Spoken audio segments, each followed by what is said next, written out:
Okay, I feel there's something pertinent I need to read about Laurie. Oh, that's a screensaver.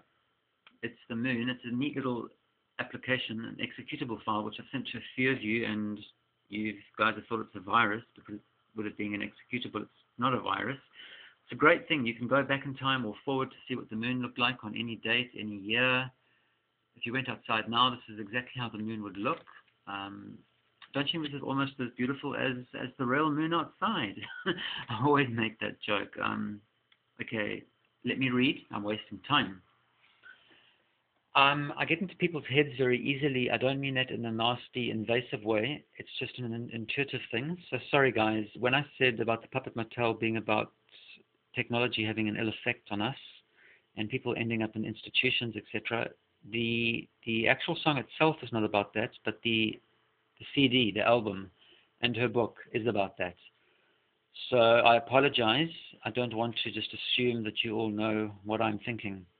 And I want to read what she wrote on the inside sleeve of her CD, of the one I read earlier. No. I'm now reading from the ugly one with the jewels, which is what she read on stage.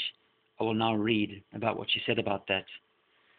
In 1994, I published a retrospective book, Stories from the Nerve Bible, that covered 20 years of my work as an artist. A lot of the material was made to be spoken, so it was really strange to see it in print. I believe that language is alive, and that when you hear something, it has an entirely different meaning than when you see it on a page. So I did a short tour of the United States and Europe in the spring of '94. Reading stories from the book. This reading was the most low-tech show I've ever done. I sat on the stage with keyboards, digital effects machines, a violin, and a 24-input mixing console, and mixed the sound myself. There were no visuals, no cues, except the ones I'd invent on the spot. Without all the effects of the multimedia show, it became a kind of mental movie. I really felt like I was in the places I was describing, and I was free to make jump cuts. A story from 20 years ago was suddenly next to something from last week. After the readings, there was a question and answer section. The most frequent question was, is this stuff really true? The answer is yes, except for the songs. For example, I wrote a song about seeing a host of angels mowing down my lawn. And I don't even have a lawn. It just seems like I do sometimes.